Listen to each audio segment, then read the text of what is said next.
Hello everyone, मैं AP Singh आपका स्वागत करता हूं अपने YouTube channel APS study zone पर। तो इतिहास पे चर्चा सीरीज के अंतर्गत आज हम लोग गुप्त साम्राज्य के बारे में देखेंगे। ठीक है। तो कहा जाता है कि भारतीय इतिहास का यदि कोई स्वर्णिम काल था तो वो गुप्त काल को कहा जाता है। क्या कहेंगे कि भारतीय इतिहास का स्वर्ण काल अगर किसे कहा जाता है तो बताएंगे क्या, गुप्त काल को कहा जाता है। क्लियर है। फिर आ जाता है बात कि ये कब से कब तक था। ठीक है, यानी टाइम पीरियड कब तक था इसका, तो वो देख सकते हैं। करीब करीब ये चौथी से छठी शताब्दी ईस्वी तक ये विकसित था। ठीक है, क्या कहेंगे, चौथी से छठी शताब्दी ईस्वी तक ये विकसित था, यानी काफ़ी लंबे समय तक ये शासन चला था गुप्त साम्राज्य का। ठीक है। कुछ जानकारियों को बारे में हम लोग देख सकते हैं कि कैसे इसके बारे में जानकारी मिली, कुछ रचनाओं के बारे में। तो कुछ साहित्य हैं, जैसे कालिदास के अभिज्ञान शाकुंतलम। ठीक है। कामसूत्र रचना है, उससे पता चल सकता है। ठीक है। देवी चंद्रगुप्तम रचना है, उससे पता चल सकता है गुप्त साम्राज्य के बारे में। ठीक है। या प्रयाग प्रशस्ति लेख है, हर्षेण द्वारा रचित जो था। ठीक है, उसमें भी गुप्त शासकों के बारे में जानकारी दी गई है। तो उन सब साहित्यों से गुप्त काल के बारे में जानकारी मिलती है हमें। ठीक है। अब बात आ जाती है कि गुप्त काल जो था इसकी स्थापना किसने की थी। तो हम लोग जान सकते हैं क्या कि जो श्री गुप्त नाम के शासक थे, जिन्होंने क्या की थी, गुप्त साम्राज्य की स्थापना की थी। क्या कहेंगे, श्री गुप्त नाम के जो शासक थे उन्होंने गुप्त साम्राज्य की स्थापना की थी। इनका जो टाइम पीरियड था शासन का, वो करीब 240 से लेकर के 280 एडी तक था। कितना था, 240 से लेकर के 280 एडी तक था। ठीक है। तो ये चीज़ हम लोग थोड़ा सा ध्यान रख सकते हैं। क्लियर है। फिर बात आ जाती है क्या कि जो गुप्त काल था उसमें जब श्रीगुप्त जो थे, इनको कहा जा सकता है कि संस्थापक अगर थे गुप्त काल के तो कौन थे, श्रीगुप्त थे। इनके बाद जो शासक आए उनका नाम था घटोत्कच। ठीक है, घटोत्कच जो थे वो ऐसे शासक थे, कहा जा सकता है कि जो गुप्त काल में पहला ऐसा शासक थे, पहले ऐसे शासक थे जिन्होंने महाराज की उपाधि धारण की थी। क्या कह सकते हैं, महाराज की उपाधि धारण करने वाला गुप्त काल का पहला शासक कौन था, तो आप बताएंगे क्या, घटोत्कच थे। ठीक है। फिर घटोत्कच के बाद जो शासक आए वो चंद्रगुप्त प्रथम आए। क्या नाम याद रखेंगे, चंद्रगुप्त प्रथम। इतिहास में देखिए कई चंद्रगुप्त का जिक्र हुआ है। ठीक है, तो यहाँ पे जो चंद्रगुप्त हैं उनको आप ध्यान रख सकते हैं, नाम क्या, चंद्रगुप्त प्रथम। गुप्त काल के वास्तविक संस्थापक के नाम से भी इनको हम लोग जानते हैं। क्या कहेंगे, यदि कोई आपसे पूछे कि गुप्त काल का वास्तविक संस्थापक कौन था, तो चंद्रगुप्त प्रथम थे। वैसे अगर देखा जाए संस्थापक कौन थे, तो श्रीगुप्त थे। क्लियर है। अब इसकी जानकारी कैसे हम लोग पता चलती है, तो प्रयाग प्रशस्ति लेख जो था हर्षण द्वारा रचित, उसमें श्रीगुप्त का नाम चंद्रगुप्त प्रथम से पहले आया है। तो फिर हम लोग जान सकते हैं क्या कि उससे पहले किसी और गुप्त शासक का नाम था नहीं, तो हम लोग उस उन्हीं को संस्थापक मानते हैं। जबकि वास्तविक संस्थापक देखा जाता है तो किसको देखा जाता है, चंद्रगुप्त प्रथम को देखा जा सकता है। क्लियर है। तो ये चीज़ हम लोग ध्यान रख सकते हैं। क्लियर। फिर ये जो थे आपके चंद्रगुप्त प्रथम थे, इन्होंने लिच्छवी राजकुमारी कुमार देवी से विवाह किया था। ये भी एक जानकारी आप ध्यान रख सकते हैं। ठीक है। क्लियर है। फिर इसके बाद जब समय थोड़ा बीता, चंद्रगुप्त प्रथम का जो टाइम पीरियड जब ख़त्म हुआ, तो उसके बाद जो शासक आए गुप्त साम्राज्य में वो कौन थे, तो उनको हम लोग ध्यान रख सकते हैं। चंद्रगुप्त प्रथम के बाद जो शासक आए थे उनका नाम था समुद्रगुप्त। क्या ध्यान रख सकते हैं, समुद्रगुप्त। समुद्रगुप्त जो थे इनको विंसेंट स्मिथ ने भारत का नेपोलियन कहा है। ठीक है, क्योंकि बहुत ज़्यादा इन्होंने युद्ध लड़े और कई सारी विजय प्राप्त की। कहा जाता है उत्तर भारत के 9 और दक्षिण भारत के 12 राजाओं को इन्होंने क्या किया था, पराजित किया था समुद्रगुप्त ने। क्लियर है। तो ये भी जान सकते हैं कि विंसेंट स्मिथ ने इन्हें क्या कहा है, भारत का नेपोलियन के नाम से कहा है। ठीक है। क्लियर। तो ये चीज़ हम लोग ध्यान रख सकते हैं। इनका टाइम पीरियड अगर देखा जाए 335 एडी से लेकर के 375 एडी तक था। ठीक है। तो ये हम लोग ध्यान रख सकते हैं। फिर आता है क्या आपका कि चंद्रगुप्त प्रथम के बाद जो आपके है समुद्रगुप्त। समुद्रगुप्त को एक और नाम से भी हाँ हम लोग ध्यान रख सकते हैं क्या, कि इनको वीणा वादक भी कहा जाता है, यानी कविराज के नाम से भी इनको जानते हैं। कविराज से नाम उपाधि इनकी थी और ये वीणा वादक थे, यानी वीणा बजाने के इनको क्या रहता था कि कह सकते हैं इनको रुचि रहती थी वीणा वादन करने में। अब इसका हम लोगों को कैसे जानकारी मिल पाई, तो जो समुद्रगुप्त ने अपने टाइम पीरियड में जो सिक्के चलवाए थे, ढलवाए थे, उन सिक्कों पर अपना खुद का वीणा बजाते हुए चित्र उत्कीर्णित करवाया था, जिससे हम लोग को पता चल पाया क्या कि जो समुद्रगुप्त थे, समुद्रगुप्त ने क्या किया था अपने टाइम पीरियड में, अपना स्वयं का वीणा बजाते हुए चित्र उत्कीर्णित करवाया था सिक्कों पर, जिससे हम लोग को पता चला क्या कि ये वीणा वादन में रुचि रखते थे और संगीत में रुचि रखते थे, तो इनको कविराज भी कहा गया है। ठीक है, तो ये हम लोग थोड़ा सा ध्यान रख सकते हैं समुद्रगुप्त के बारे में। क्लियर है? अच्छा, फिर बात आ जाती है क्या कि जब थोड़ा समय बीता, समुद्रगुप्त का जब टाइम पीरियड खत्म हुआ, तो इसके बाद भी गुप्त साम्राज्य चलता रहा, है ना। उसके बाद अगर देखा जाए कौन शासक आए, तो समुद्रगुप्त के बाद अगर शासकों को हम लोग देखते हैं, तो उसमें शासक आए थे आपके कुमारगुप्त। कौन शासक आए थे? तो कुमारगुप्त। ठीक है, कुमारगुप्त जो थे, इनके टाइम पीरियड पे एक चीज़ आप ध्यान रख सकते हैं, बिहार में नालंदा विश्वविद्यालय जो था उसकी स्थापना हुई थी कुमारगुप्त के समय में। ठीक है, जिसे बाद में बख्तियार खिलजी ने क्या किया था? तोड़ दिया था। अब इसमें एक छोटी सी जानकारी आप ध्यान रख सकते हैं कि बख्तियार खिलजी ने तोड़ा क्यों था। ठीक है, तो आपको पता होगा कि जो बख्तियार खिलजी था, ये कुतुबुद्दीन ऐबक का सेनानायक हुआ करता था। ठीक है, एक बार क्या हुआ कि इसका स्वास्थ्य खराब हुआ, तबीयत बिगड़ी इसकी। ठीक है, तो इसने कई सारे राजाओं को या राजाओं से संपर्क किया कि आपके राज्य में जो वैद्य वगैरह हैं या हकीम वगैरह हैं उनको भेजिए। हालांकि ये वैद्य नहीं, मतलब ये चाहता था कि कोई हकीम इसको सही करे, मतलब ये थोड़ा सा कट्टरवादी विचारधारा का था। तो इसको था कि कोई हिंदू जो होगा वो इसको इलाज ना करे। ठीक है, या उनकी छुआ हुआ दवा ये नहीं लेना चाह रहा था। ठीक है, तो इसने कहा था कि कोई हकीम ही जो जो क्या करे, मुस्लिम हो, और वो आकर के क्या करे, इनका इलाज करे। तो इसने कई सारे हकीमों से इलाज करवाया, लेकिन इसके बीमारी सही नहीं हो रही थी। ठीक है, फिर इसने देखा क्या कि एक किसी के राज्य में एक अधिकारी था, उसने इन्हें बताया, बख्तियार खिलजी को बताया कि एक बिहार में एक वैद्य रहते हैं जिनको हम जानते हैं, और उन्होंने वो क्या कर सकते हैं कि बिना आपको दवा खिलाए सही कर सकते हैं। ठीक है, अब देखिए कितनी रुचिकर बात है कि बिना दवा खिलाए सही कर सकते हैं, इस बात पर, यह शर्त पर उसने उनको बुलाया था। ठीक है, तो जब वो आए तो उनसे पूछा गया कि क्या आप सही, सच में सही कर सकते हैं कि बिना दवा खिलाए सही करते हैं? हमने तो कितने सारे हकीमों से दवा कराई, ठीक है, फिर भी कोई सही नहीं हुआ। ठीक है, तो ये कैसे संभव है? तो उन्होंने कहा नहीं नहीं, हम कोशिश करेंगे और प्रयास करेंगे कि हम क्या करें, आपको बिना दवा खिला करके सही करेंगे। तो उन्होंने क्या किया कि कहे ठीक है सही करिए। तो उन्होंने क्या किया कि एक पुस्तक दी, कहा इसके आप रोज 2 या 4 पेज जो हैं, 4 पेज के हिसाब से कुछ बताया कि 2 पेज या 4 पेज था, कि आप इसको पढ़िएगा। तो इन्होंने रोज आप पढ़ते रहिएगा, जैसे जैसे बुक के पेज खत्म होते जाएंगे वैसे वैसे आपका स्वास्थ्य सही होता रहेगा। तो उसको बड़ा आश्चर्य हुआ, लेकिन अब वैद्य ने कहा था तो उसने बात मानी, बख्तियार खिलजी ने। तो वो ऐसे ही करता रहा, रोज 2 पेज पढ़ता गया पढ़ता गया। जो भी उन्होंने सजेस्ट किए थे कि 2 या 4 पेज पढ़ने हैं, तो वो ऐसे ही पढ़ता गया। धीरे धीरे क्या हो गया, उसका स्वास्थ्य सही हो गया। तब उसने उस वैद्य को पुनः बुलाया, कहा कि आपने ऐसा क्या किया जो सही हो गया, बताइए, हम आपको मृत्युदंड नहीं देंगे। तो उन्होंने कहा कि अगर मृत्युदंड ना दीजिए तो हम बता सकते हैं। तो उन्होंने जब बताया कि मैंने क्या किया था, इस बुक की यानी जो पुस्तक आपको पढ़ने की दी थी, इस पर ही औषधियाँ लगा दी थी। तो आप क्या करते थे, उसको जब जबान पर उंगली लगा करके उसको पेज पलटते थे, तो क्या हो जाता था कि पेज पे लगी हुई औषधि आपके जबान के थ्रू या जीभ के थ्रू कहाँ चली जाती थी, आपके शरीर के भीतर, और आप धीरे धीरे सही हो गए।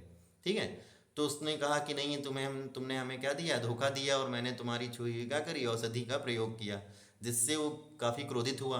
ठीक है, और उसने उन वैद्य को भी मारा, और फिर क्या किया, बिहार पर आक्रमण करके पूरी नालंदा विश्वविद्यालय को क्या किया था उसने, जला दिया था। कहा जाता है आज के टाइम पर जितने सारे रोग नए नए आ रहे हैं, उन सारे रोगों का इलाज उस नालंदा विश्वविद्यालय में पहले से वहाँ की पुस्तकों में बता दिया गया था।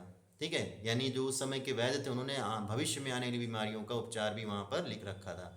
लेकिन इसने, बख्तियार खिलजी ने क्या किया, नालंदा विश्वविद्यालय को नष्ट कर दिया था। क्लियर है? जिससे आज काफ़ी सारी जो रोग हैं जिसका इलाज संभव नहीं हो पा रहा है, वो सारे इलाज वहाँ पर संभव थे। क्लियर? तो एक छोटी सी ये कहानी थी, इसको भी देख सकते हैं आप लोग। ठीक है, फिर आ जाता है क्या कि जब कुमारगुप्त ने क्या किया कि वहाँ नालंदा विश्वविद्यालय की स्थापना की थी। ठीक है, ये जानकारी आप ध्यान रख सकते हैं बिहार में। क्लियर? फिर थोड़ा जब समय बीता, तो कुमारगुप्त के टाइम पीरियड के बाद क्या हुआ कि एक और शासक आया जिसका नाम था स्कंदगुप्त। क्या नाम याद रख सकते हैं, स्कंदगुप्त। ये वही स्कंदगुप्त है जिसने क्या किया था, हूणों को पराजित किया था। हूणों ने आक्रमण कर दिया था भारत पर, तो इसने क्या किया था, हूणों को पराजित कर दिया था स्कंदगुप्त ने। ठीक है, तो ये भी आप थोड़ा सा ध्यान रख सकते हैं।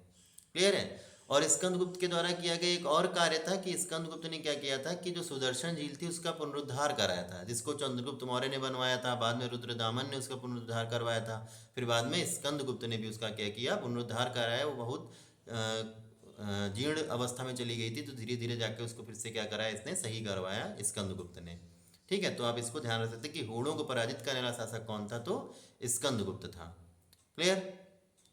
अच्छा, फिर क्या हुआ, थोड़ा और समय बीता, जब स्कंदगुप्त का टाइम पीरियड खत्म हुआ तो उसके बाद कौन शासक आया गुप्त वंश में, तो भानुगुप्त आया। 510 एडी के आसपास इसका शासन था, और इसके समय में ऐरण अभिलेख की रचना की गई थी। किसकी रचना की गई थी, ऐरण अभिलेख। ये वही अभिलेख है जिसमें पहली बार सती होने के प्रमाण इसमें मिले हैं। सती प्रथा के यानी सती होने के जो प्रमाण मिले हैं वो किस अभिलेख में मिले हैं, तो भानुगुप्त के ऐरण अभिलेख से मिले हैं। क्लियर है, तो ये थोड़ा सा हम लोग ध्यान रख सकते हैं। फिर क्या हुआ, गुप्त वंश जो था उसका जो अंतिम शासक था वो आया इसके बाद, उसका नाम था क्या, विष्णुगुप्त। यानी विष्णुगुप्त जो था वो गुप्त वंश का क्या था, अंतिम शासक था। तो आपको शुरुआत में ध्यान रखना है कौन सा था शुरुआत का, यानी जिसने स्थापना की थी वो श्रीगुप्त था। वास्तविक संस्थापक कौन था, चंद्रगुप्त प्रथम था। ठीक है, और फिर आपका कौन था, चंद्रगुप्त प्रथम था। फिर इसके बाद आपका आ जाते हैं क्या, सबसे अंतिम शासक अगर देख लें तो विष्णुगुप्त आता है। एक शासक थोड़ा सा छूट गया हमसे, आप ध्यान रख सकते हैं कहाँ पर था, जब समुद्रगुप्त मैंने आपको बताया, समुद्रगुप्त और कुमारगुप्त, इनके बीच में एक शासक थे जिनको बोलते हैं चंद्रगुप्त द्वितीय। ठीक है, तो ये भी थोड़ा सा आप ध्यान रखेंगे। चंद्रगुप्त प्रथम मैंने आपको बताया था, ठीक है, फिर क्या था, समुद्रगुप्त बता दिया था मैंने आपको। ठीक है, समुद्रगुप्त के जस्ट बाद में देखा जाए तो आए थे चंद्रगुप्त द्वितीय। चंद्रगुप्त द्वितीय जो थे उनको विक्रमादित्य के नाम से भी जाना जाता है। ठीक है, तो ये भी थोड़ा सा हम लोग ध्यान रख सकते हैं। फिर चंद्रगुप्त द्वितीय के बाद आए थे कुमारगुप्त, फिर उसके बाद आए थे आपके कौन, स्कंदगुप्त, फिर भानुगुप्त, और फिर विष्णुगुप्त। ये थोड़ा सा हम लोग ध्यान रख सकते हैं। तो ये थोड़ा एक क्रम याद रखिएगा, कौन कौन सा क्रम था गुप्त साम्राज्य का।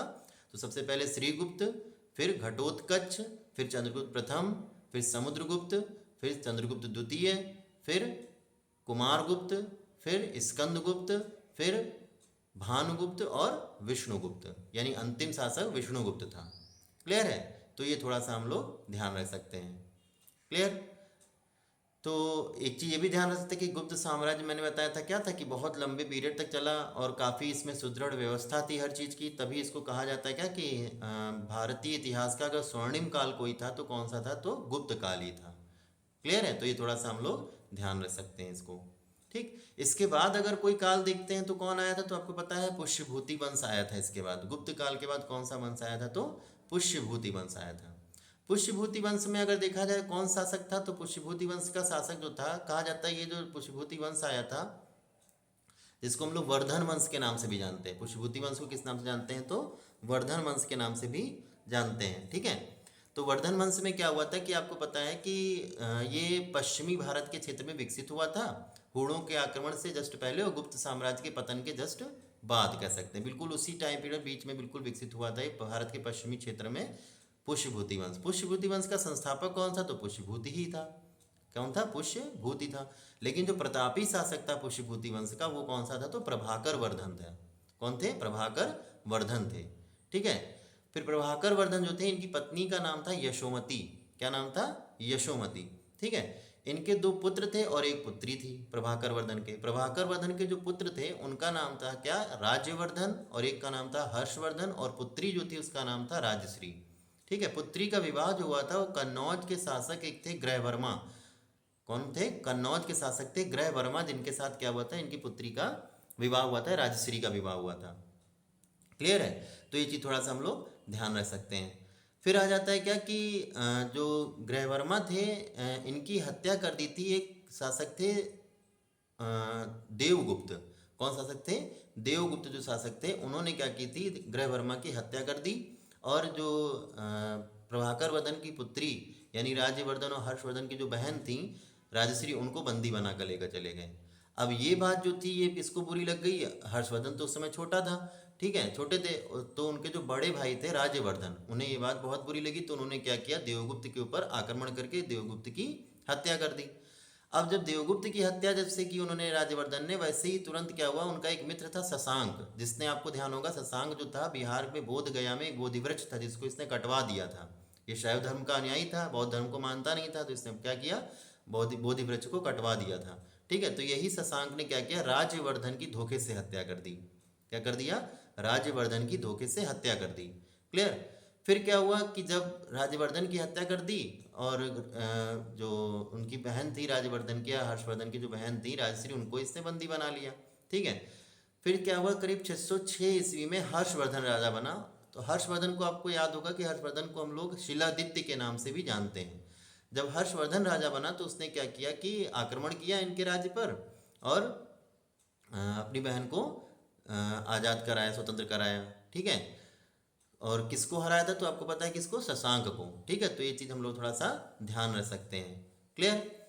फिर क्या हुआ कि हर्षवर्धन ने क्या किया कि अपनी बहन को बचाया वहाँ से और आक्रमण करके जीता उनके राज्य को, शशांक के। और फिर क्या किया उसने कि अ, वो थोड़ा सा धार्मिक प्रवृत्ति से रिलेटेड था, कह सकते हैं कि प्रमुख हिंदू शासक जो था गुप्त काल के बाद में वो यही था।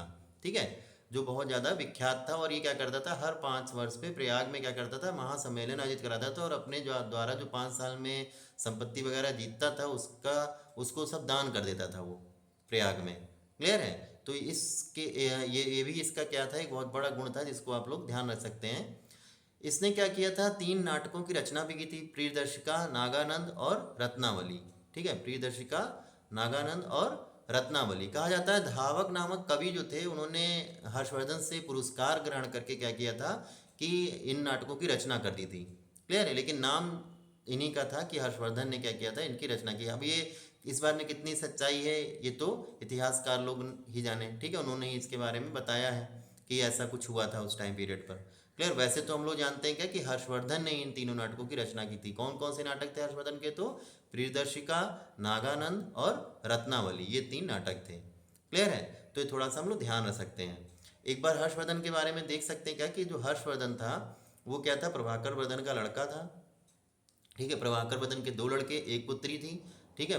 कौन था पहला लड़का, तो राजवर्धन। दूसरा था आपका हर्षवर्धन और जो पुत्री थी वो थी राजश्री। पुत्री का विवाह कन्नौज के शासक ग्रहवर्मा के साथ हुआ था। ठीक है। जिसकी हत्या कर दी थी किसने, देवगुप्त ने। फिर देवगुप्त को राजवर्धन ने पराजित करके हत्या करी। फिर राजवर्धन की हत्या धोखे से कर दी थी किसने, शशांक ने, जो कि शैव धर्म का अनुयायी था, जिसने बोध गया में बोधि वृक्ष को कटवा दिया था। ठीक है।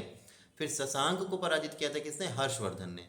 ठीक है। और अपनी बहन को छुड़ा लिया था, स्वतंत्र करा लिया था। क्लियर है। तो ये चीज़ थोड़ा सा हम लोग ध्यान रख सकते हैं। क्लियर।